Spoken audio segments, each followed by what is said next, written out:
All right, Ecclesiastes 11. It's a very short chapter, only 10 verses. So I'm going to try my best to go deep in these 10 verses and, let's just go into it. This was tricky, this first verse, because it doesn't make sense when you read it. Because remember, in the Hebrew language, it's not like they talk like us, where we use words and then we can use other words to express what we really want. Their language was basically simplistic. Like, for example, this verse says, "Cast your bread upon the waters, for you will find it after many days." So people think, oh, that means just throw bread in the water, and then after many days, you're going to find the bread. Because that's how, literally, that's what it means in the Hebrew. But click on number 1.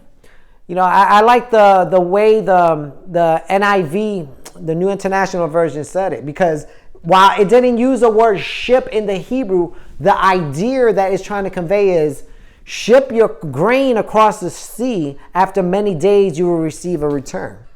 So that go back.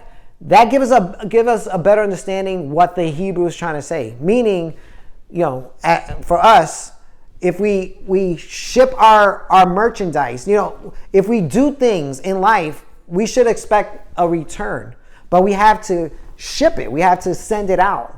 It could be a business. You're not going to get anything in return if you don't ship it out. You have to cast your bread upon the seas, or ship your merchandise in the seas, and you will find it after many days. Meaning you'll find it is the result of what you shipped. All right, so that's the concept of that verse. It's a very difficult verse. Like I said, if you take it literally, you're going to be scratching your head, but the idea behind it's about you putting the effort, and eventually you'll receive a return for your efforts. All right, 2. Give, now this is a very important verse. Give a portion to 7 or even 8, for you will not know what disaster may happen on earth. In other words, if you have things that you have things, give it out, give it away to 7 or 8 people.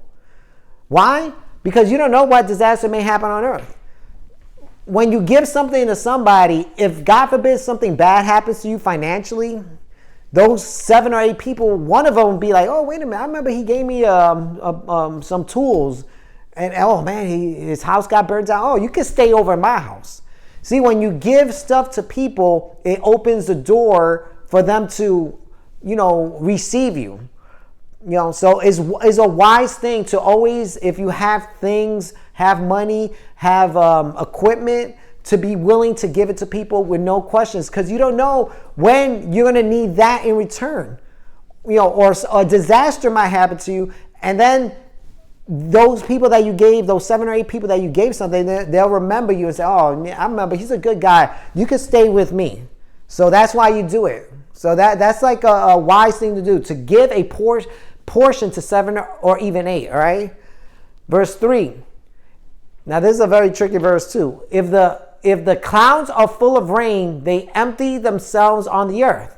All right, so the reason why a cloud all of a sudden starts raining, because there's so much water, so much hydrogen in there, that eventually the weight of it has got to come down.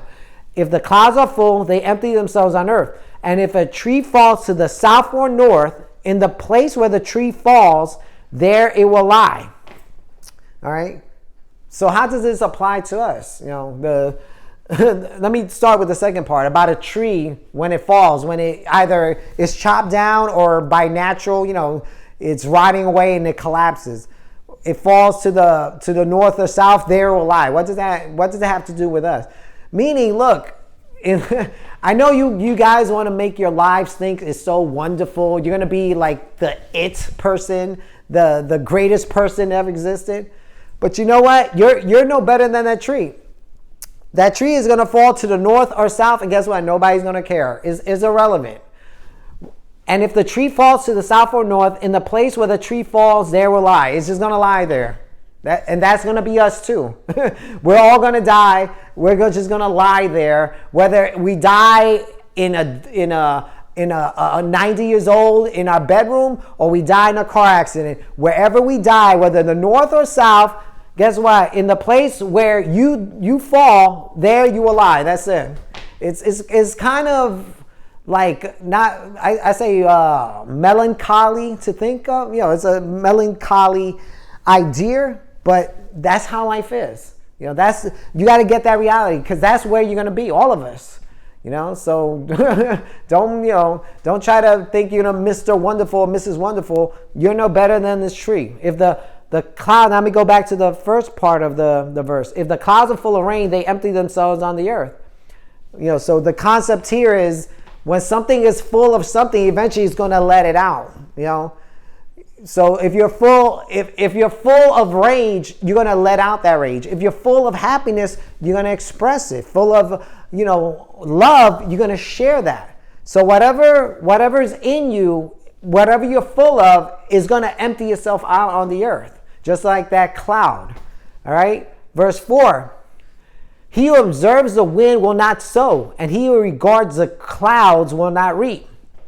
Right? So if we take it literally, if you're always looking up at the sky or watching the wind, looking at the clouds, or just looking at the wind, looking at the wind blow on the leaves, guess what? You're not gonna be productive. You're just sitting there doing nothing.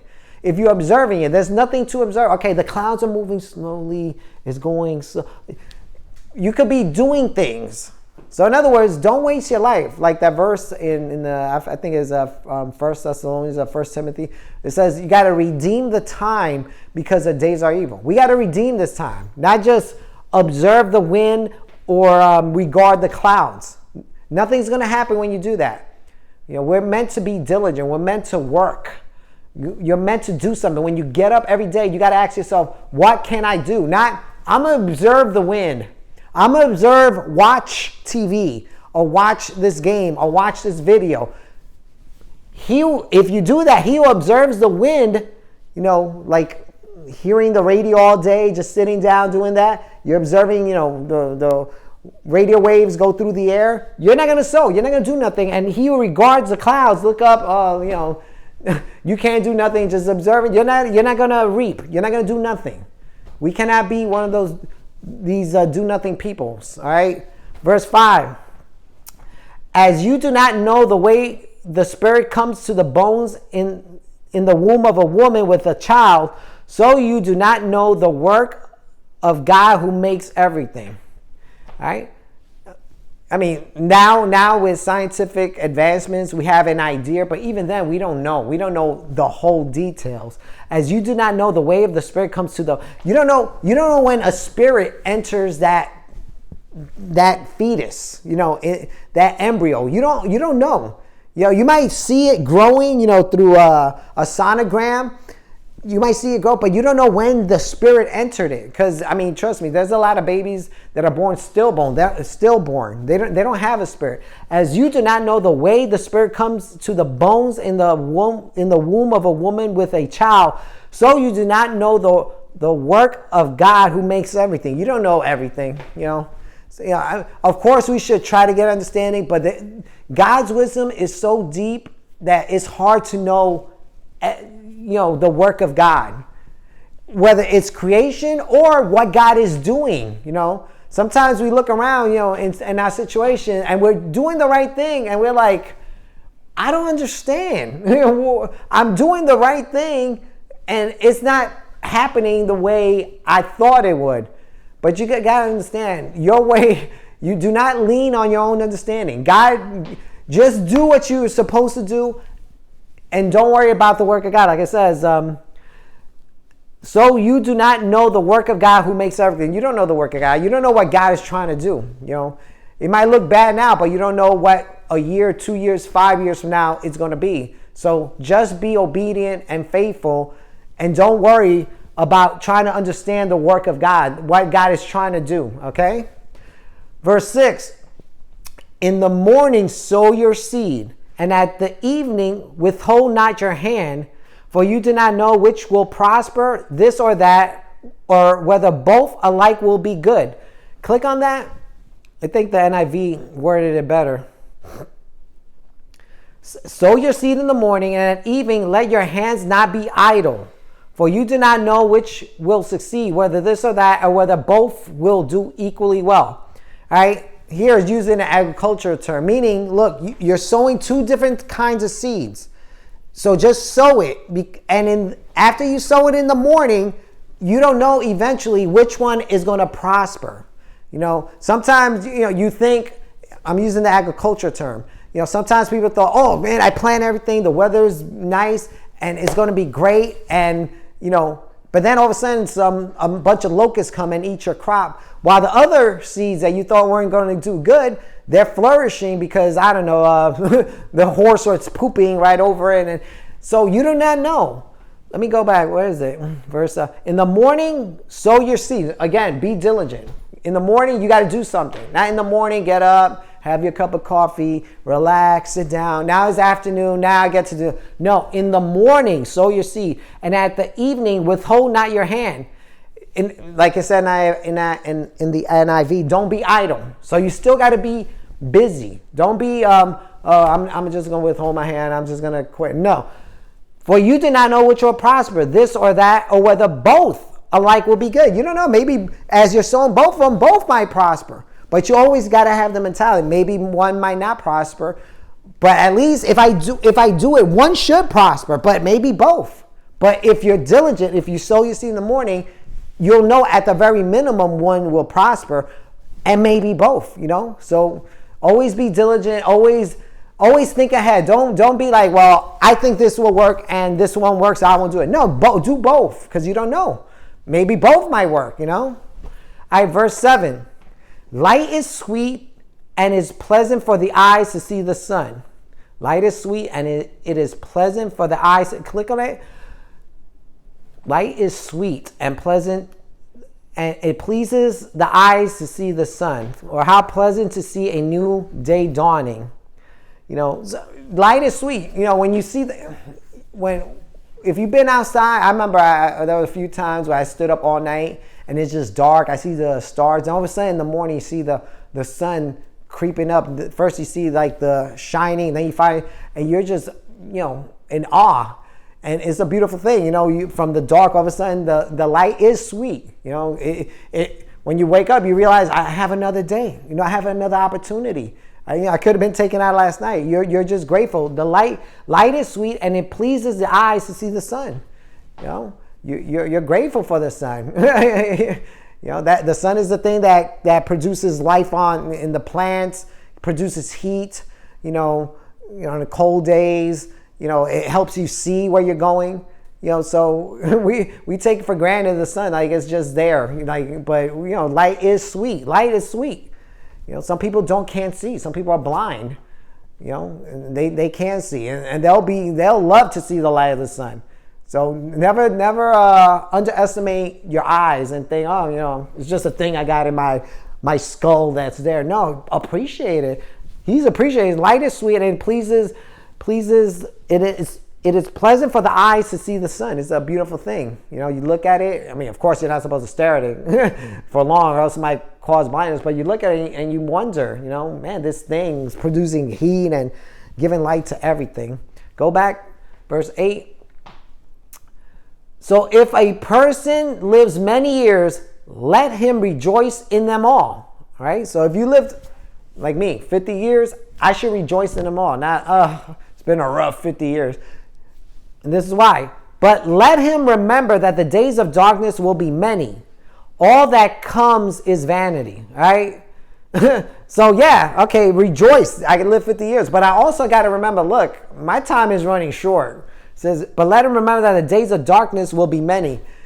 The next 50 years, I don't even think I'll live 50 years. 20, 30 years, the Bible talks about. I mean, it'll be amazing if I live 100.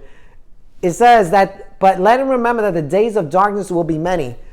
I already know my body's going to keep falling apart. I'm going to start having health issues. There's going to be a lot of dark days coming for me. In other words, you got to humble yourself and realize, look, the way you are now is not the way you're going to be when you're 80 years old. There's going to be days of darkness. And then the next chapter, we're going to read about those days of darkness that he's talking about.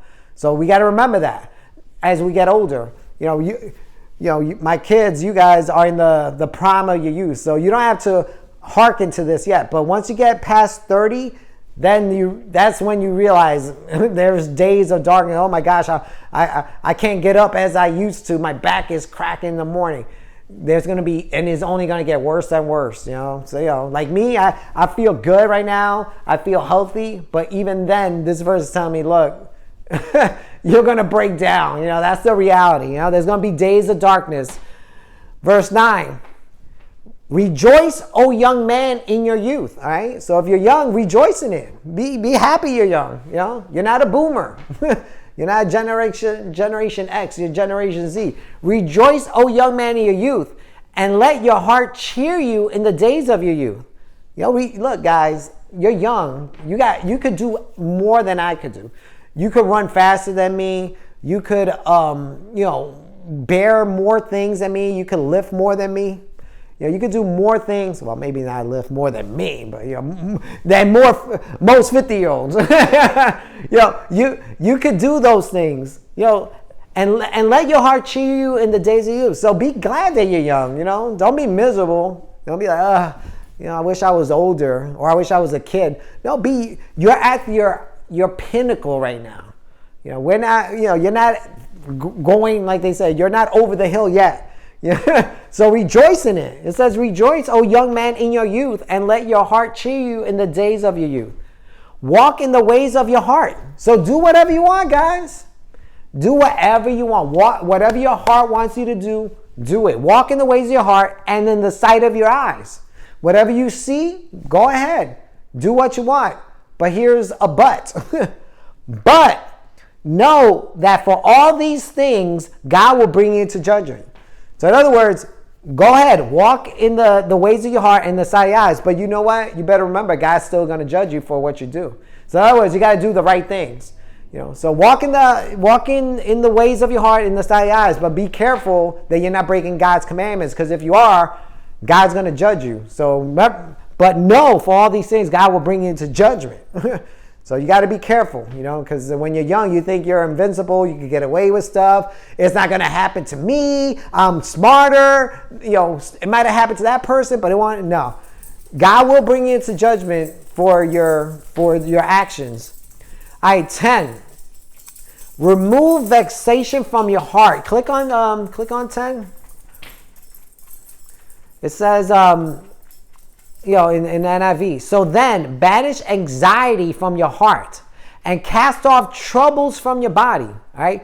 So after all this, especially the young people and even the old, you should banish anxiety from your heart. Anything that's weighing you down, depressing you, just get rid of it. It's gone. Say, I don't want to deal with it. I don't want this. Of course, there's situations you have to be in. You can't say, I don't want to be with my kids or my wife that causes me. No, it's talking about if at possible, if it's not going to hurt anyone around you, banish anxiety from your heart and cast off the troubles of your body. All right?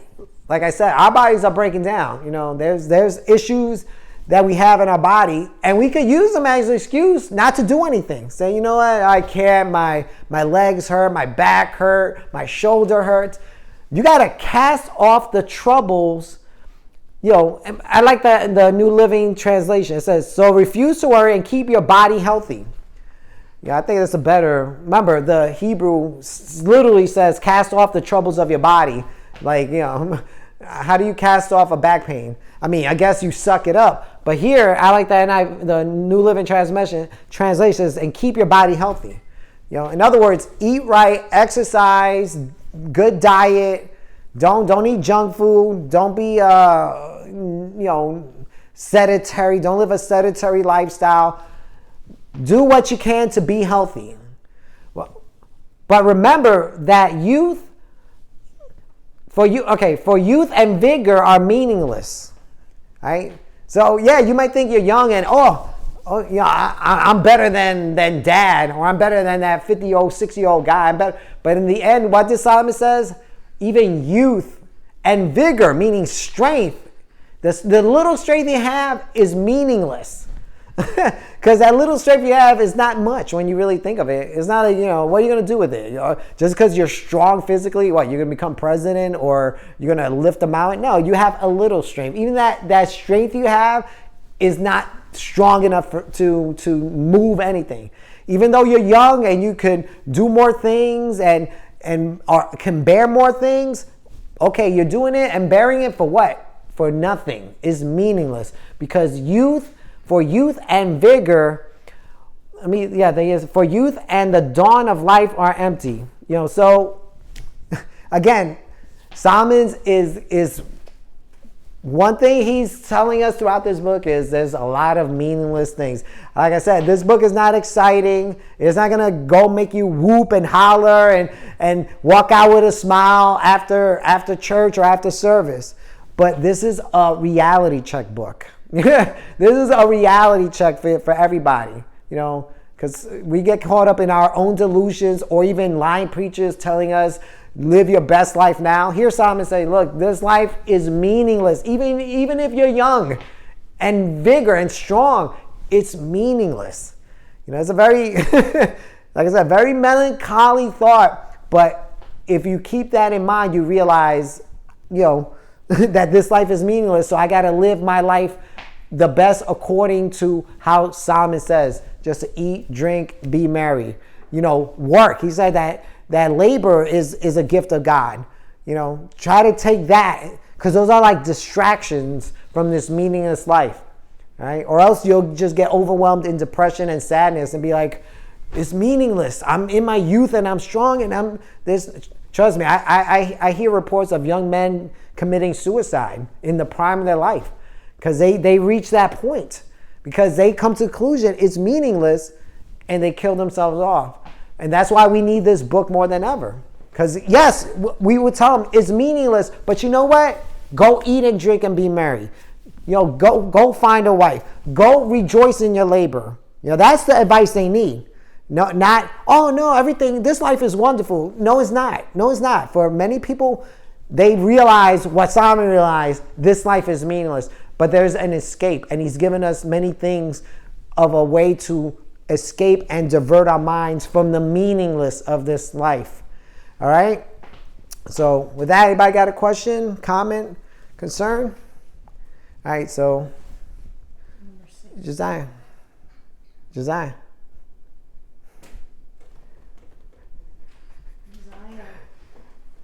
All right. Yeah. So we'll end in prayer. We thank you, Father, for this opportunity we could come together and hear your word.